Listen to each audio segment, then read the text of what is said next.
Ronak, we are live on YouTube. Over to you. We can start. Okay. Good evening, everyone. Uh, Welcome to the fifth session of the Wednesday Wisdoms series. I am and well on at the outset on behalf of Division B MNS, I, your Program Quality Manager Ronak Raje, would like to welcome you all to today's session.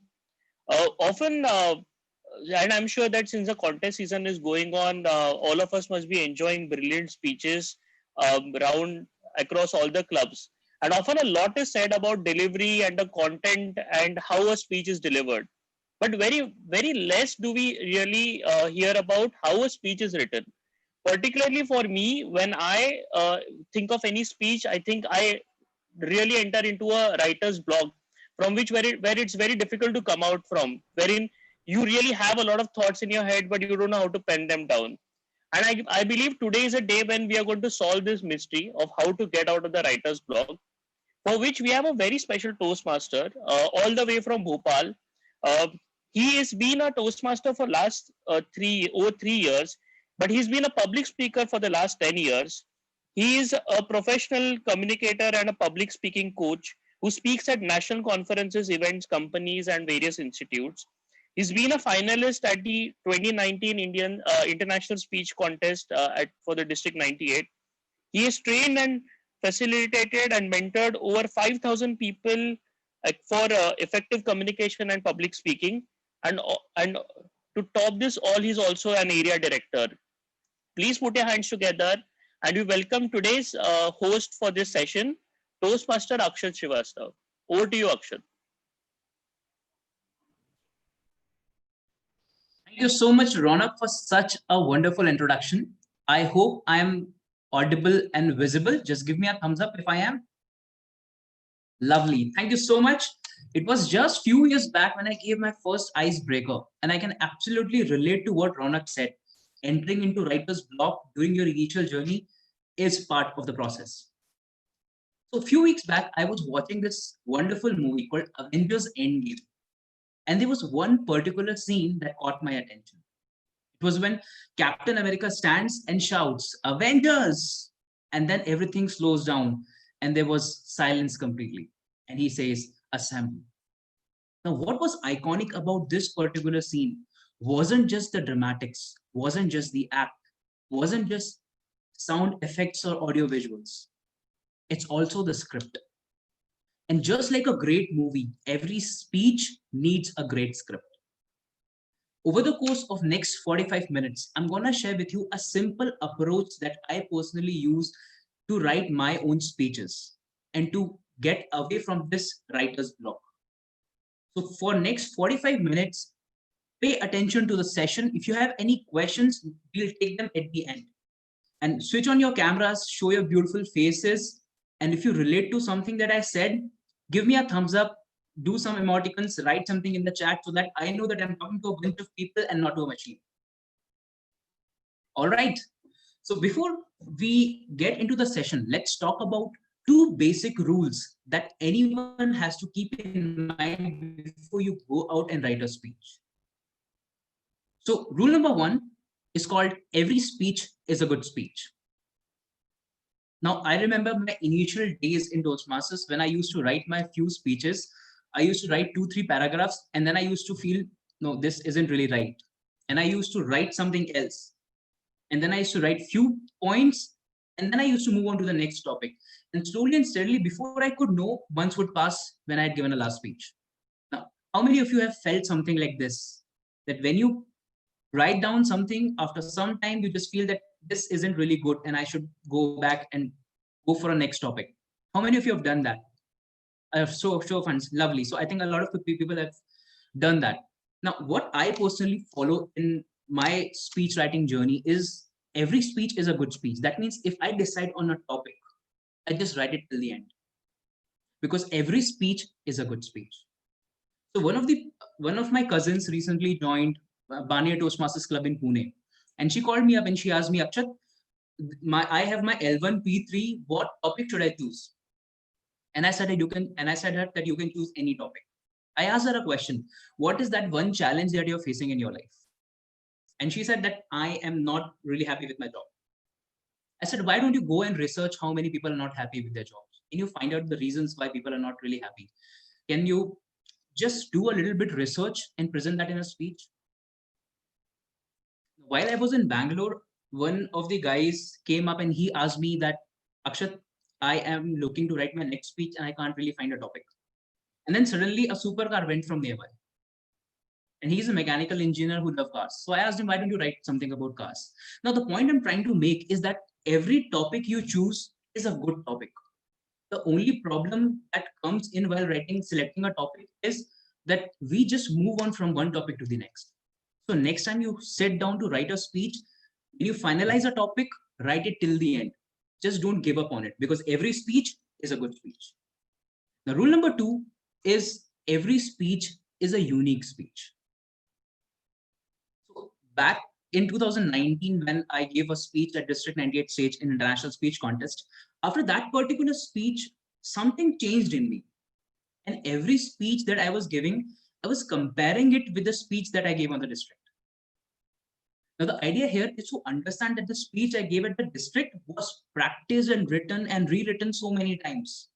And the next speech I write might not be as good as the district speech. So every speech is a unique speech. What usually happens is sometimes when we write a speech, we go and start comparing our speeches with either other people or with the speeches that we gave before. Have you ever felt something like this, that you write a speech and you feel, no, the last speech I gave was much better than this, and the speech I'm writing is not as good?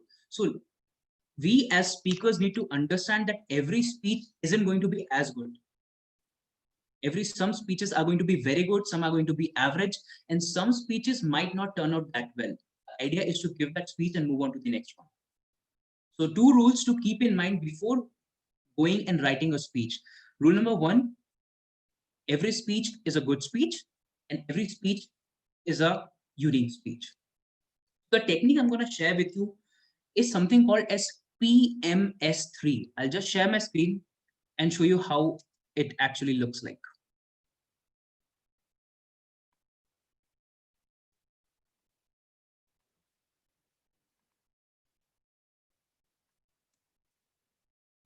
P stands for purpose. That's the first step. The second step is message. Third step is stories. Fourth step is structure. And then finally comes down to sentences, words, jokes, and punchlines. We're going to discuss and this entire structure, the step-by-step process that I personally take in writing my speeches and that you can also use to write your blockbuster. Now,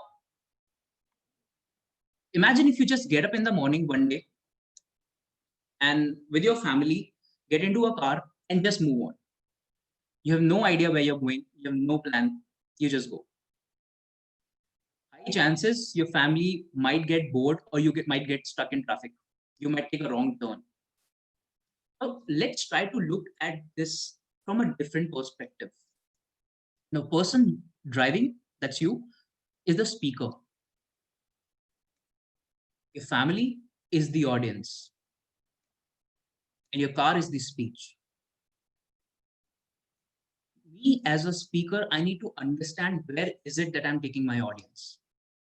And that is the purpose. Why am I driving? Where am I taking them?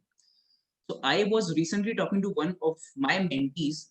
She wrote a speech, and in that particular speech, she started with talking about relationships and then ended on never giving up. And her opening, body, and conclusion were not aligned with each other. And that usually happens when the purpose of my speech is not really clear. So first thing to understand is, why is it that I'm talking to people? Now, I personally ask myself 4 questions before I get into any presentation or a speech. The first question I ask myself is, who is it that I'm talking to?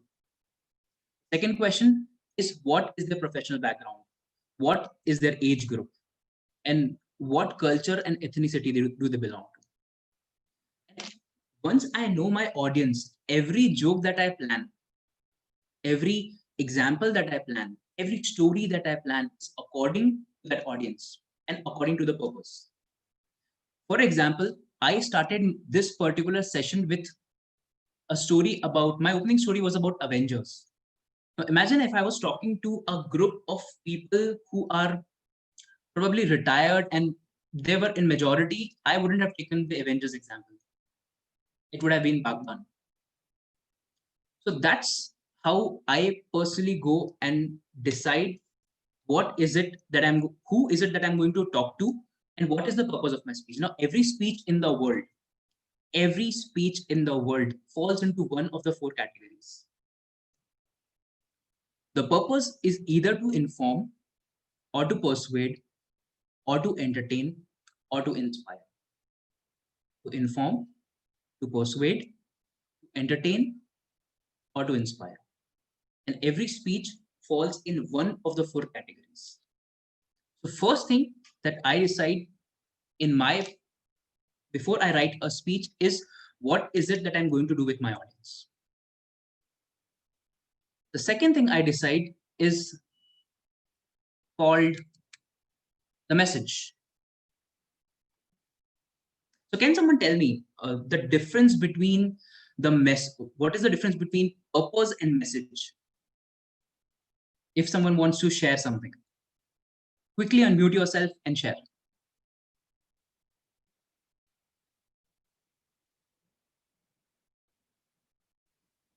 We have 43 people in the room. All right.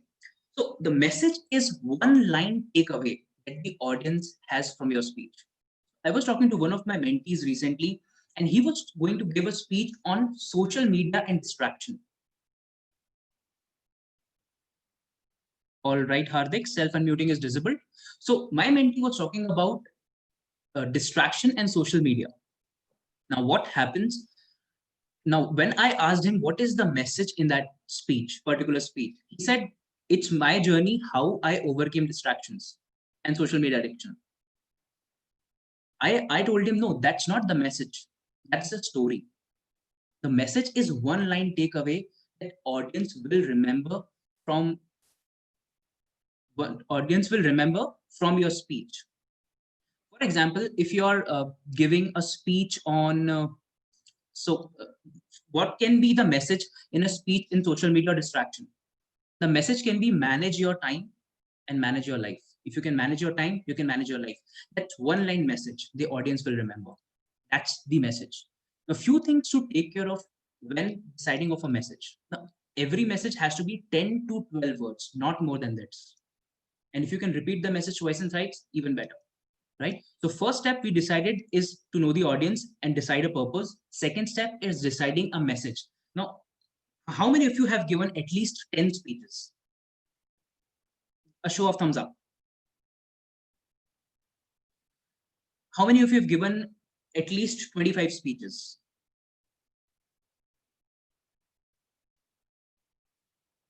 We have a few people there. Now, the idea is to understand that as I keep on giving my speeches, once I've given 25, 30 speeches, I eventually develop my own way of writing a speech.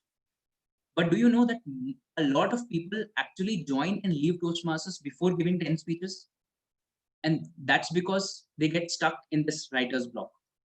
So everyone who has given a lot of speeches would have eventually their style. But this is how I do. So I decide a purpose, I go and decide a message. A few things to take care of about the message.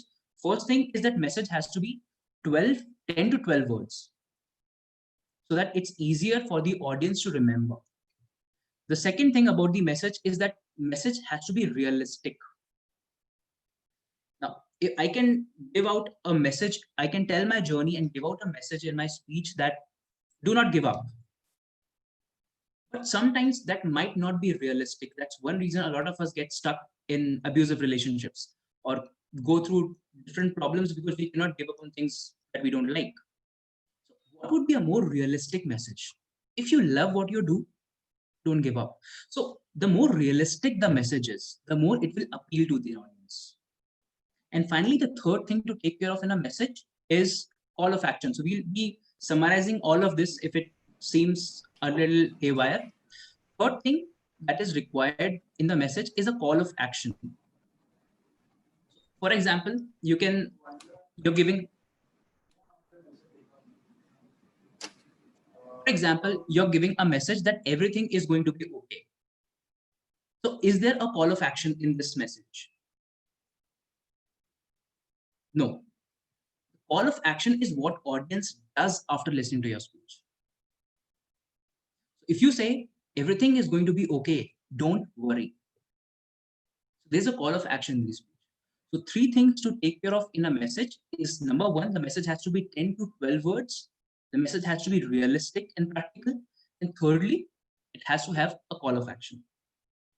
Now let's go back and see the third part of PMS3. It's called stories. We decided the purpose, we got the message, and now I'm deciding stories that I'm going to put in. And a lot of time people ask me why to put stories in a speech. So I think now self-unmuting is there. So can someone tell me, quickly unmute and tell me why to put in stories in speeches? To make the Easier speech for the more audience to understand. attractive. Attractive to make audience They are understand. It's more captivative. engaging. Because they are More realistic. engaging, They are Audience realistic. retains the information. realistic, to say the importance. So They all are of these realistic. answers, right, realistic. We are brought up with listening the stories. We are We are brought up listening to stories. since childhood listening stories. It You're generates right. interest. Connecting with the audience. Connecting It with the generates audience. interest. Yeah, and Absolutely. usually To people show generally more. remember something when told in a way, like in a story, rather than just Right. simply putting some information or throwing some information at somebody. If you put it in a story and just convey it, it is better to understand and it's captivating. Absolutely. So all these answers are right. Now I'll tell you 2 reasons why to tell stories in your speeches. Now, reason number 1 is about credibility. For example, I'm giving a speech on fitness. So there are 2 ways to deliver it. On one side, I'm telling, so if you want to be fit, you need a proper balance of carbohydrates, fats, proteins, vitamins, and minerals. And you need 5 days of exercises. If you do all of this, one day you'll be fit. The other way of delivering the same message is 3 years ago, I was fit, I was very healthy, 97 kgs, and I was looking to change. So I made a decision. I started exercising. I made all the balance of fats, proteins, minerals, vitamins. And with this, over a period of time, I was able to lose that extra weight. I started feeling good and confident about myself. Now, just by adding a personal story, packaging that information in a personal story, I not only improved my credibility of the message, I also gave it a personal touch. So any speech, any information can always be packaged in the form of a story and delivered to give it a personal touch and to make it sound more interesting.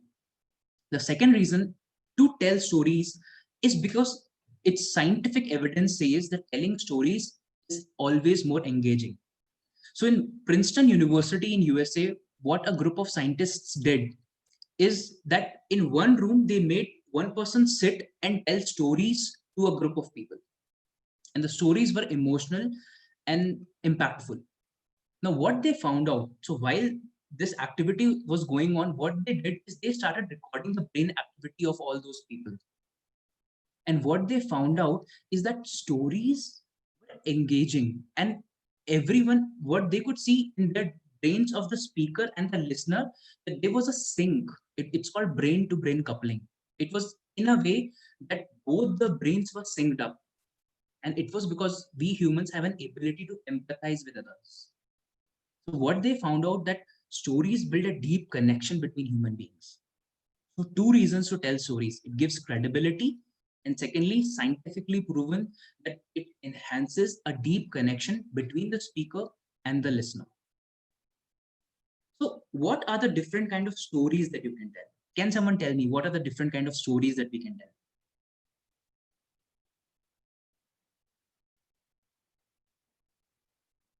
I'm waiting. So we all have heard of something called as personal stories. Short Right? and sweet. And someone said something, sorry? Short and sweet stories. Short and sweet stories, positive stories. All right. Anyone else who wants to share? Motivational stories. Motivational stories, Persuasive. persuasive stories. So there are basically Magic. folk tales, personal stories, absolutely. So I'll tell you there are 4 kinds of stories that most professional speakers tell. And I will share my screen to show you.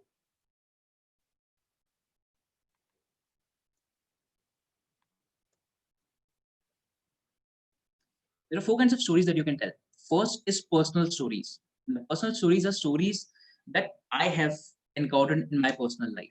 All of us have some personal stories, right? Second is stories about other people. Now, we all tell stories about how Martin Luther King or how Mahatma Gandhi and all these big people did big things in their life. We talk about Elon Musk building SpaceX, stories of other people. Third is brand stories, stories about brands. And if you talk about McDonald's, how it started in 1940s and became one of the giants across the world. And finally, the fourth is tall tales. The tall tales is where you exaggerate things and tell like they. So, for example, I went to God and I talked to God, and I just make it funny. So just go back and talk to your VP education. He'll tell you what tall tales is.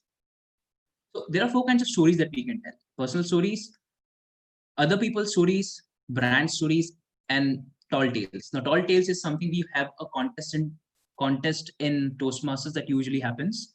But in a day-to-day life, if you tomorrow go back to speak to an organization or you go and give a presentation, 3 stories that you can use. All right. So one guy recently was talking to me and he asked me that I'm 21-year-old and I've not really achieved anything in life. How do I tell a inspiring personal story? So can someone tell me how to answer this question, or what would have been your answer in such a situation? If a 21-year-old comes to you and tells you that I've not achieved anything in life, how do I tell an inspiring personal story? Would someone like to share?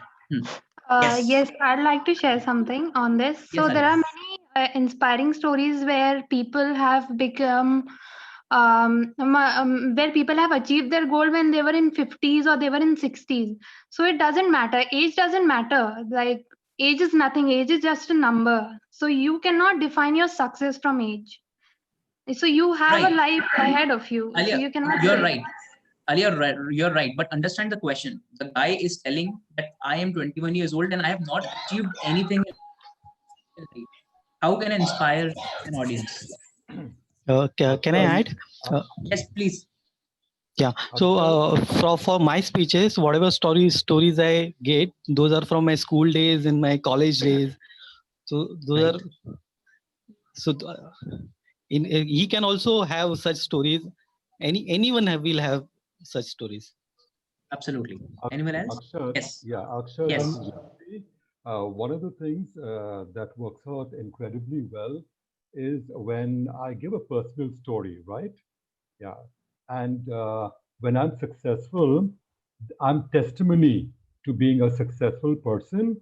And in doing so, I empower the person to be as successful as me by giving my personal story. Right. Very well. So what I told him is, well, you seem quite fit to me. You go to gym from last 6 months. Why don't you talk about gym or getting fit? So the idea here is to understand that all of us have some personal stories and all of us have faced some small challenge or some big challenge, or all of us have gone through troubling times. The idea is to pick that part and tell it in the right way. If you just use the right words and tell it in the right way, any small things, those day-to-day challenges, the problem when you found in getting up every morning, how you overcame it, everything can be made inspiring. The idea is to understand that all of us have stories, and all of us, whether it be a small challenge or big challenge, all of us can make an inspiring story. This was one of the examples I wanted to give because a lot of people come and ask me the same question, that how do I bring stories? I'm very young. So this is one question people have asked me. So all of us have stories to tell. Now, moving on, we're going to talk about the fourth component of writing a speech, and that's called structure. So we talked about the purpose, about the message, about stories, and talking about structure. So can someone tell me what are some good ways? So we all know when we talk about opening a structure, opening, body, and conclusion. So in every speech, there are three components: opening, body, and conclusion. So can someone tell me what are some good opening lines or some good ways of opening a speech? A question or a quote. Anyone else? A joke. Data. Fact. A Fact. joke? I think we should start something about the story. Like just like I remember some time back something happened to me. So in that way that we should start like that. All right. So all the answers are right, but they are typical Toastmasters answers. I'll tell you, there is something called as a typical Toastmasters answers that we after some time start doing. A quote, a quotation, a joke is something that we Toastmasters have been told over and over and over again. Right? I'll tell you how I started one of my speeches. That speech is called The Horror Story. And this is how I started. Oh, the dark night was still. Only the moonlight illuminated the trees around.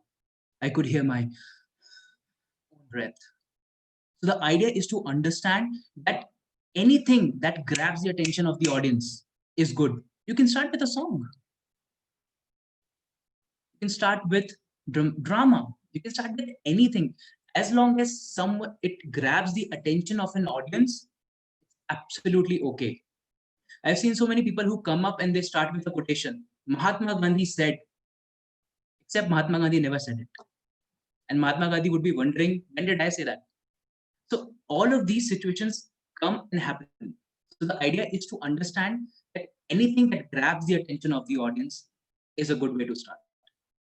So I think by now everyone of speakers know that opening and conclusion is something that the audience remembers for a longer time.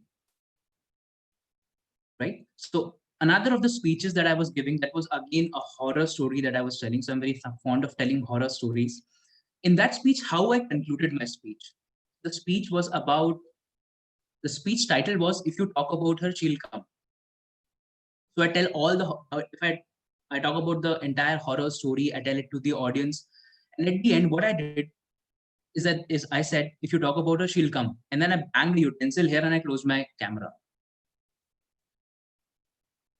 And people got crazy. They started messaging me, calling me, hey, are you all right? So that powerful can be a conclusion to the audience. So opening and conclusion is that people are going to remember. So conclusion and opening have to be powerful. Opening has to grab the audience attention and closing has to be powerful. Now, talking about the structure of the speech. I'll just share my screen once again.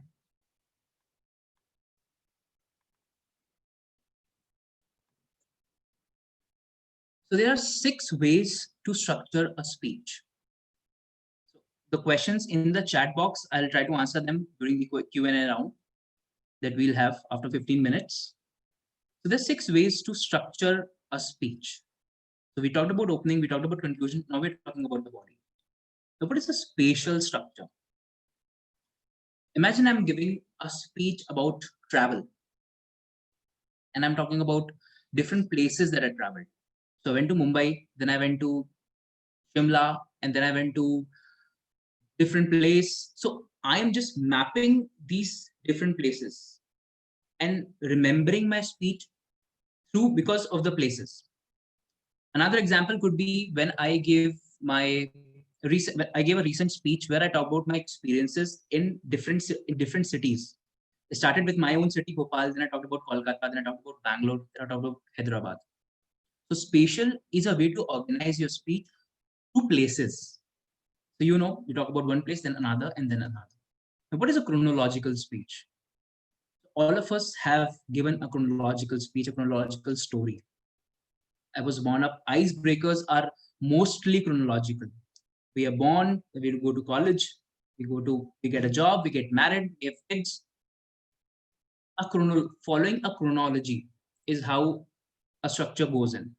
If you have 3 stories in a speech. For example, you're talking about 3 moments of your life that changed, that defined you, who you are today.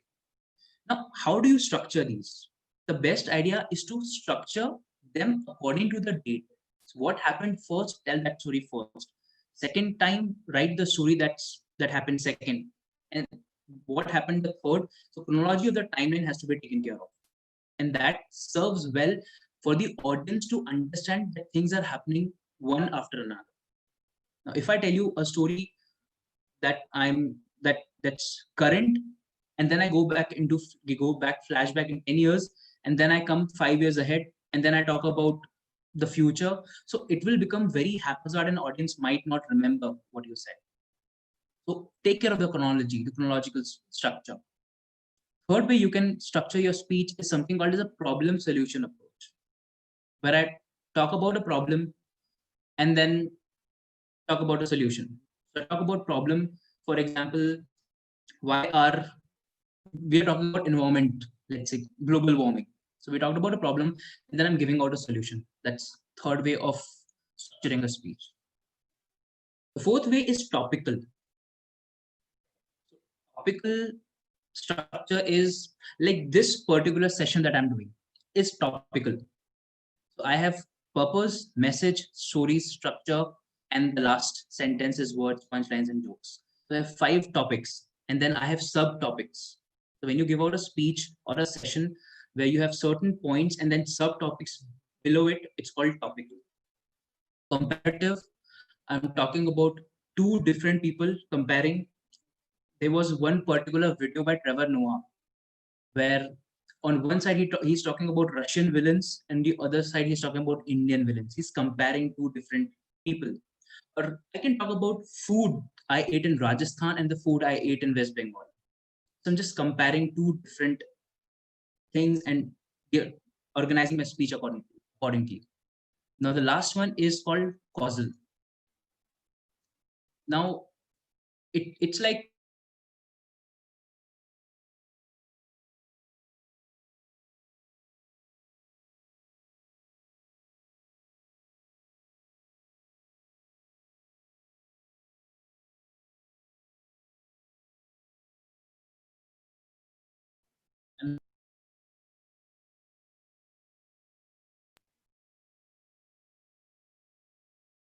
so the last, I hope you guys heard till the comparative. Give me a thumbs up. All right. Now, causal is that depends on consequences. I went to my friend and I gave him a punch. Now, what happened after it? What was it basically talks about cause and effect. So what happened because of certain thing that I did? These are the 6 different ways a speech can be structured. So at the end, we'll put everything into structure and we'll revise everything from starting to the end so that you remember all of it.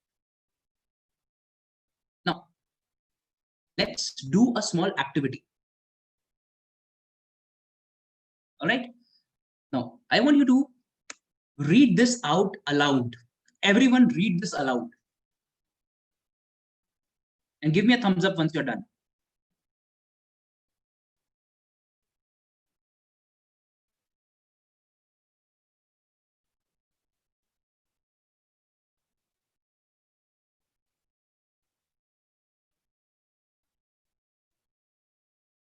All right. Now let's read out the second one as loud as we can.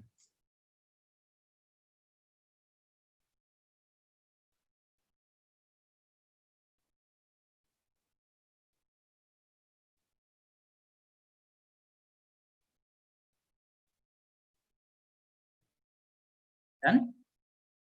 Can someone tell me what did you observe? Can someone just quickly unmute and tell me what did you observe? The difference between the first and the second one.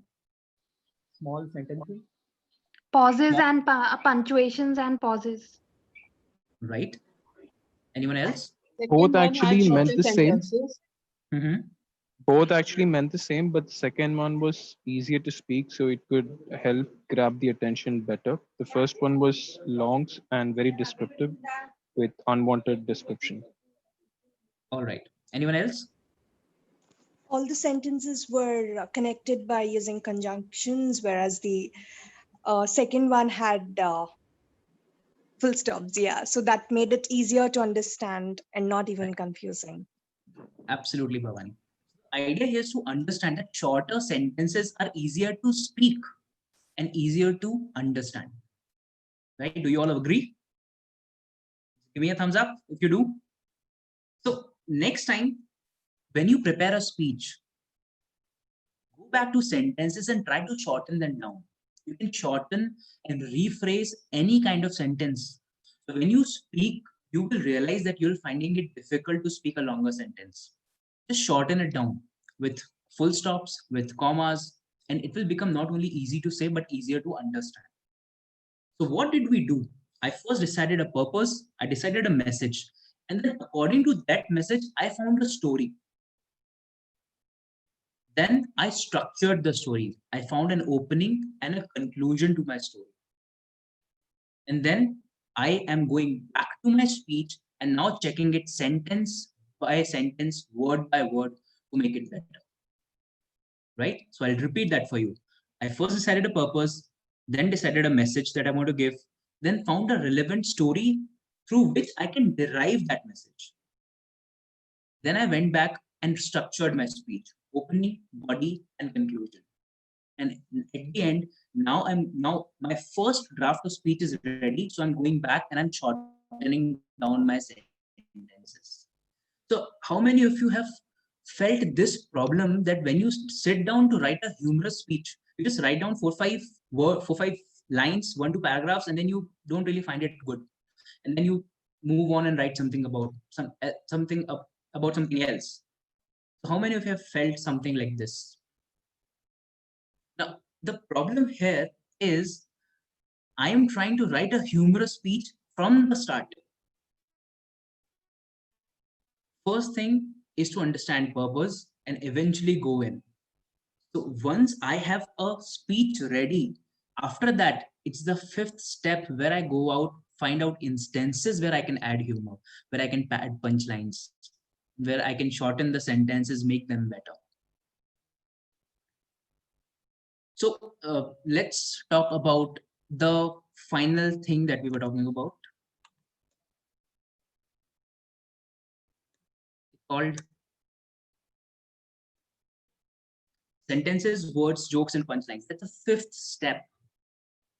That's the fifth step. So a lot of us are trying to do the fifth step in the starting, and that's the reason we can't get a speech written. Now, what I'm going to discuss in this fifth step are few of the rhetorical devices. Now, what are rhetorical devices? We quickly discuss this. Now, the first is a triad. Now, what is a triad? So I went to a trip and I found it exciting. Imagine if I say this in a different way. I went to a trip and I found it fun, exciting, and thrilling. Now, the number 3 has something to do with human psyche, that everything, when things come to us in threes, we find it very interesting. If you really see most of the constitutions, they have for the people, by the people, and so on. So if you see it's the rule of 3 that you would see everywhere. 3 is something that human mind understands a lot. And that's the reason triads work very good with when you're structuring your sentences. The second thing is called as alliterations. Now, alliterations is something our Prime Minister uses it quite well. Land, labor, liquidity, law. Alliteration is where the initial sound or initial letter is the same in closely compacted words. I went from Bhopal to Bombay to Bangkok to Bhojpur. So understand, closely packed words, initial sound is B. These are called alliterations. Third is having conversations. So let me give you an example of how narration and conversation work. I went to my friend in the next room and I told him, I want to talk to you. He said, no, he doesn't want to talk to me. And I told him it's important. He said, okay. That was a complete narration. Now let's add some conversations into it. I went to my friend and I said, dude, I want to talk to you. He said, why? What's important? I said, something very important. He said, okay. And we sat down and we talked. Understand, the second way is more engaging because with the narration, I'm adding some conversations into it. Now, I've heard a lot of speeches where it's complete narration right from start to the end. The idea is to have some conversations, have some characters into the speech, and let those characters enact themselves. The fourth thing that you can look for is something called as metaphors. Metaphors. So if you go and check out the dictionary group and search it on Google, now these are the things that can enhance your language of the speech. So if you go on search on Google, metaphors is comparisons. For example, I'll give you an example, and with example you'll be able to understand. My life is a stage. My life is a stage performance. I always give my best. My life necessarily isn't stage performance, but I made it, I compared with it to make a point. Or communication and leadership are two branches of a same tree. So I'm making comparisons between two unrelated things to make a point. That's metaphors. Go back and check about it. Similes is again a kind of comparison. It's a rhetorical device that you can use. So while he was shouting on me, I sat there silent like a lamb.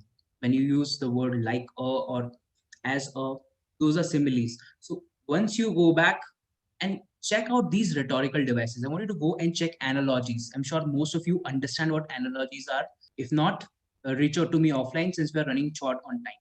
The final rhetorical, so there are more than 31 different rhetoricals that you can use. So I'm gonna discuss only a few. The last is anaphora. Now, anaphora is a rhetorical device used by a lot of people. If you would have heard that speech, I have a dream. In anaphora, what happens is the initial part of the sentence remains the same. We will win because we are strong. We will win because we are a team. We will win because we are experienced. We will win. Now I'm repeating, we will win before every sentence. And that's one way to engage or grab the attention of the audience. So these are few of the things that you go back and do at the fifth stage of your writing your speech. I will quickly show a video and show you the power of rhetorics. So some of you might have already seen that video. I'll just show you how rhetorics work.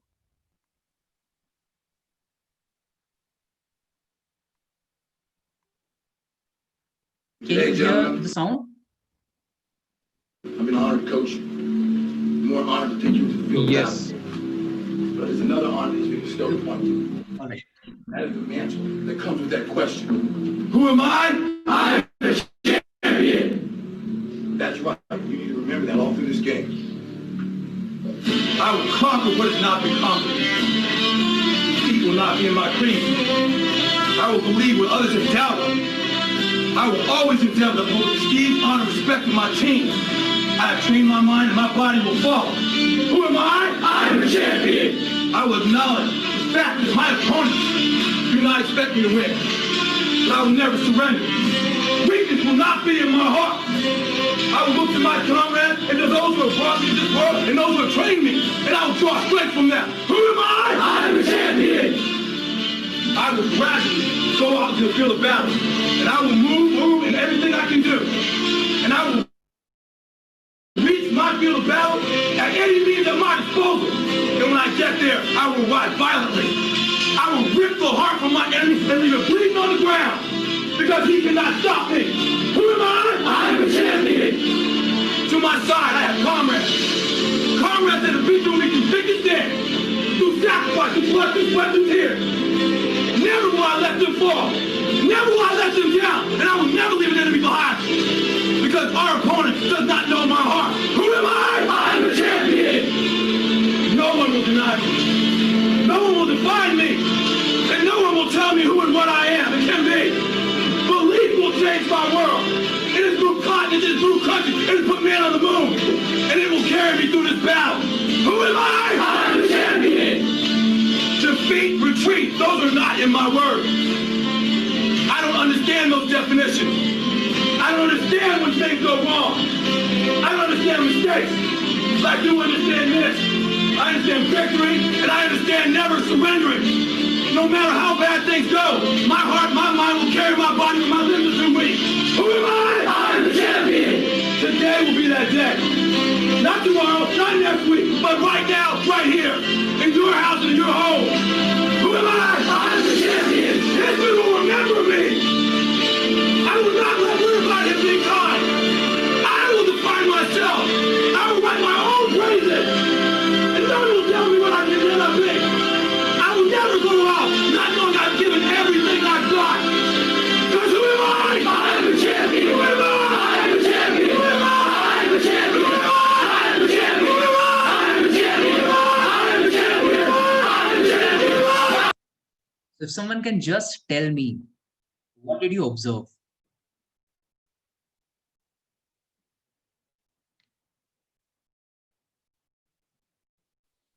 He was repeatedly asking, who am I?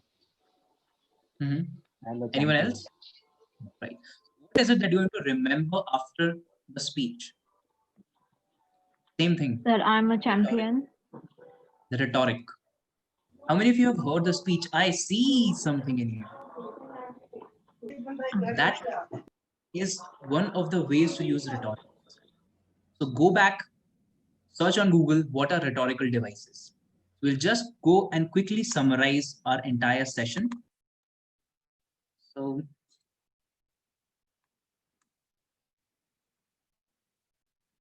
two things to take care in mind before writing a speech: that every speech is a good speech. Let go of perfection. Perfection kills progress.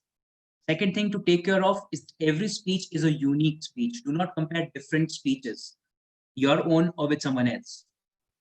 PMS3 is purpose, message, stories, structure, and sentences, words, jokes, and punchlines. First thing I decide is I decide purpose. Second thing I do is decide a message. Third thing is I find relevant stories to that message.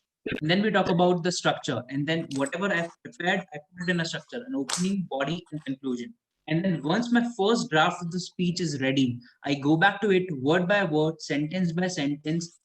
And that's when I find out places where I can add humor. That's when I try to add rhetorical devices. I try to use metaphors, similes, and all those different things.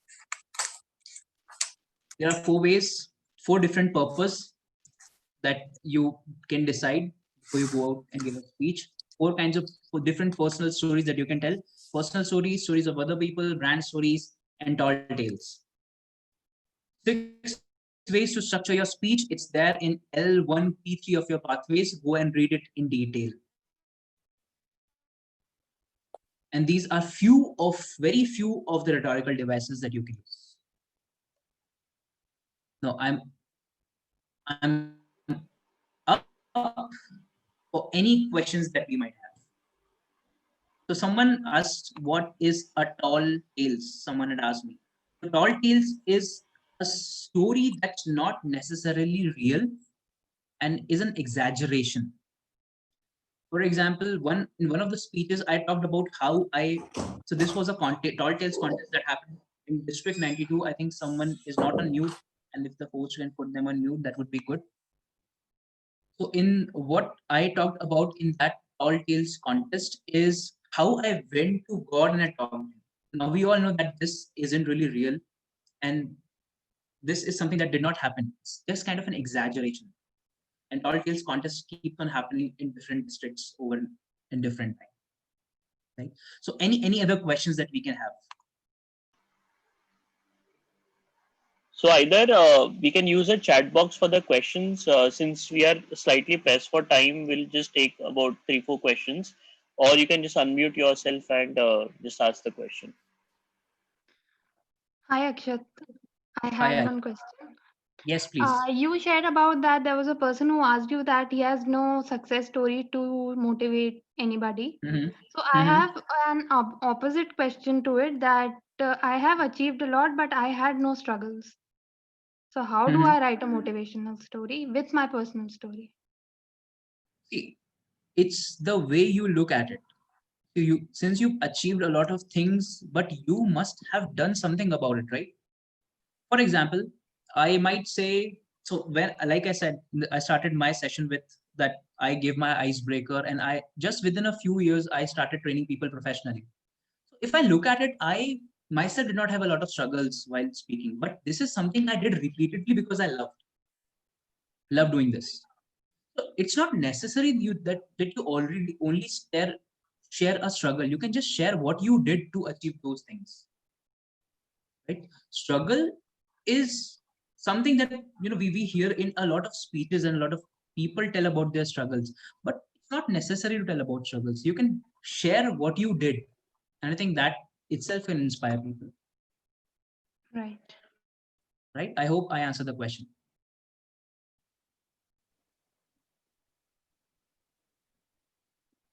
Any other questions? We have 8 minutes to go. Any other questions? I hope everyone has understood it. Since I have another question. Yes, Ravi, please. Yeah, this is Ravi Teja. So if we are having a time factor in a certain speech, I mean that if we have to give a certain speech in a certain amount of time, so I mean, what are the factors that we should be considering to be more important? I mean, can we skip any of the things that you have told in the presentation? See, whatever I've told, you can apply it in a 3-minute speech, a 2-minute speech, or you can apply it in a 40-minute session. Okay. Right? I just gave you an approach. Just gave you an approach that you can actually use in your speeches. Right? Few things to take care of when while preparing a 5 to 7 minute speech. So Ravi, how do you write your speeches? You write it on Word, or do you write it on paper? On paper. On paper you write. Use Word. So for a 7-minute speech, if you see, when we speak around 120 words a minute. Accordingly, 7 minutes, I think 750 words would be good. What I personally do is I write a speech content for usually 6:45. I give myself 15 seconds of grace and 30 seconds for if I have a lot of humor. So always plan less than the time, because sometimes you have to give people time to laugh. And it was during the physical meeting, especially, there have been moments you crack a joke and people are just laughing and laughing for 2-3 seconds, 4 seconds, 3-4 places, 15-20 seconds gone just like that. Right? So plan accordingly. I understand. Okay. Thank you. Any other questions? I have one question. Yes, the thing please. is, we have like many stories to write and to deliver, but how do you do that comparative style of speaking? Like, do we first go to one instance, then we go to the other instance? I'm sorry, my camera is not working, so no problem. You will have to do with my audio. Can you just go more into detail with the comparative style of speaking? Right. Yeah. How does your life change after marriage? Before that, I used to sit in my room, eat, drink, do whatever I want. And after getting married, I have to make sure that my wife knows what I'm doing. And if you see a lot of people who give such speeches, like how life changed after marriage, or how my life changed after starting a business venture. So these places, I'm doing comparison. So that then one particular event changed some outcome in my life. That's one way of doing it. Does that answer the question? Yeah, it does. Oh, I have one more. The thing is, when we write speeches, we normally try to write 3 stories, right? But what if we have many small, tiny stories in it? Well, is it too much, or should we just stick to just 3 stories? See, 3 is the magical number when it comes to speaking. So what I personally do is I either share 1, 2, or 3. More than 3 is sometimes too much for a 7-minute speech. If you're giving a 40-50 minute session, you can have 4, 5, 6 stories relating to different topics. I think that should be fine. But for a 5 to 7-minute speech, I personally feel that 4 is a little bit more. Rather than doing 4, do 2 or 3 and go in depth.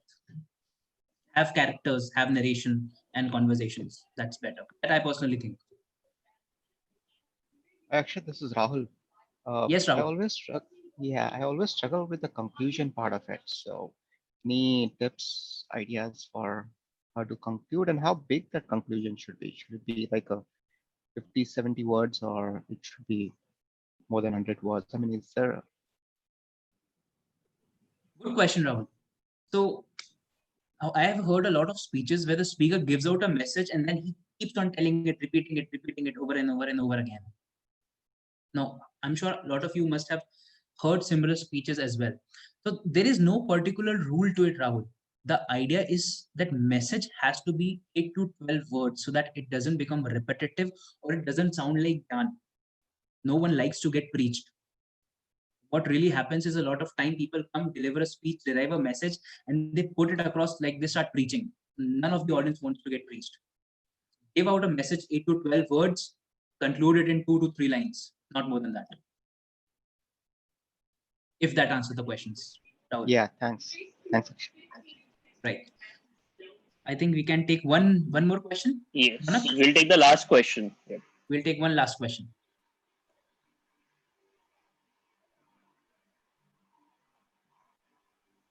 Any other questions? If not, it was wonderful being here, and thank you for inviting me, for taking up a session. Just one thing to remember while you prepare your speech. If you can just enjoy the process of writing that speech, holding your head, going back to your mentor, coming back, rewriting it, editing it, delivering it, getting feedback, coming back, rewriting it, doing it in over and over and over and over again. Just if you can just enjoy the process, everything else will take care of itself.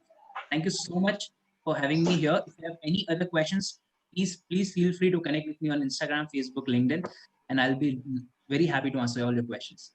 Back to Thank you. Thank you, Akshat. Thank you so much. I believe you've really solved a wise VP Education's dilemma, if I may. I'm sure a lot of requests are going to come through for a lot of projects that have been pending for a very long time. So thank you so much for doing this and taking this session. It was really helpful. I think this PMS3 approach was really unique. The way you actually broke down writing a speech, at least personally for me, I think I have a lot of tangible takeaways from this session. Thank you so much for doing it. And thank you everyone for attending this session, the Wednesday Wisdom series. I hope all of you are enjoying this series. The next session would be on 7th October, as we do it every fortnight. The topic and the theme will be communicated very soon on your club groups. So this is all from our end. Again, thanks a lot, Akshat, for and I really like this entire lockdown, because you could really help all the clubs in Bombay sitting in Bhopal, and in fact we have so many Toastmasters joining in from different parts of the world, and we are really grateful for to technology for that. So thank you once again for doing this, and again, as I always say, you're free to have your dinner now. Thank you so much. Good night, and